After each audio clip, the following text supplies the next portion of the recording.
देवरानी जेठानी की बातें सुनकर सबके होश उड़ गए। दीपा और नीता दोनों जेठानी देवरानी थे। दीपा नौकरी करती थी और नीता घर संभालती थी। भरा पूरा परिवार था।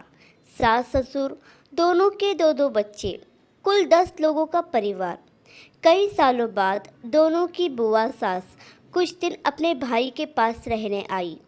सुबह उठते ही बुआ जी ने देखा दीपा जल्दी जल्दी अपने काम निपटा रही थी।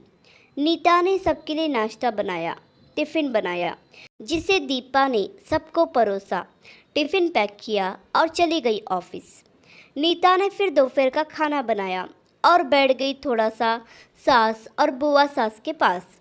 बुआ जी से रहा नहीं गया, बोली, छोटी बहू, तेरी जेठानी तो अच्छा हुक्म चलाती है तुझ पर। सुबह से देख रही हूँ रसोई घर में तू लगी है और वो महारानी दिखावा करने के लिए सबको नाश्ता परोस रही थी जैसे उसी ने बनाया हो।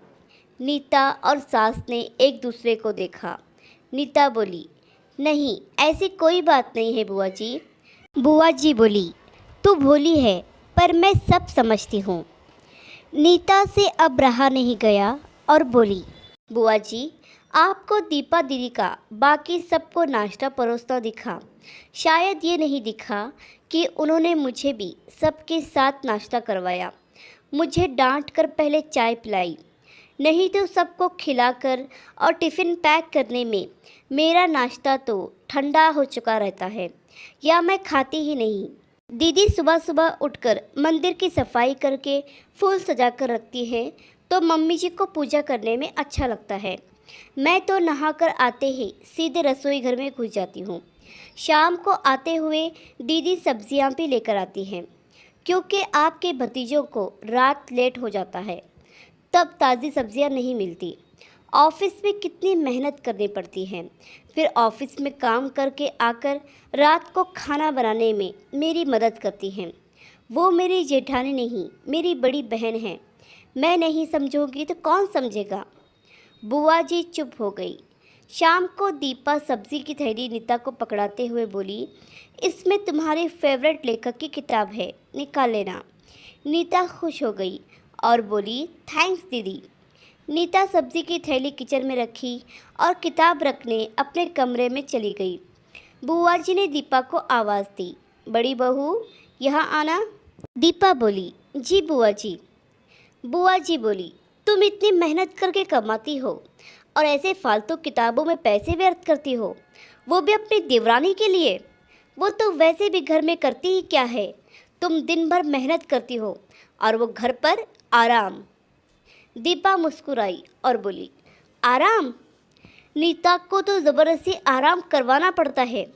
सुबह से बेचारी लगी रहती है किचन में, सबकी अलग अलग पसंद, 4 बच्चों का टिफ़िन सब बनाती है, वो भी प्यार से।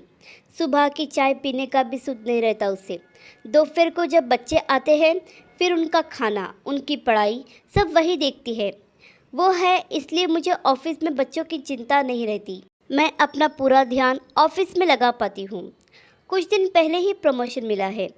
मम्मी पापा की दवाई कब ख़त्म हुई, कब लानी है, उसे पता होता है। रिश्तेदारों के यहाँ का फंक्शन है, क्या देना है, सब ध्यान रहता है उसे। घर संभालना कोई छोटी बात नहीं है। मेहमानों की आओ भगत बिना किसी शिकायत के करती है। उसे बस पढ़ने का शौक़ है। फिर मैं अपनी छोटी बहन की छोटी सी इच्छा पूरी नहीं करूँगी तो कौन करेगा। बुआ जी की बोलती फिर से बंद हो गई। दीपा वहाँ से उठकर चली गई।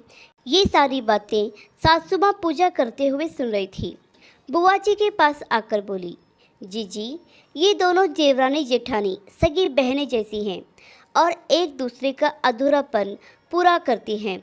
मेरे घर की मजबूत नींव है ये दोनों, जिसे हिलाना नामुमकिन है। ऐसी बातें तो कई लोगों ने दोनों को पढ़ाना चाहिए, पर मजाल है दोनों ने सामने वाले की बोलती बंद ना की हो। और सास मुस्कुरा दी।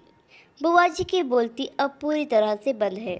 सच है दोस्तों, घर के रिश्तों में अगर प्यार और मजबूती है तो कोई भी इन्हें तोड़ नहीं सकता।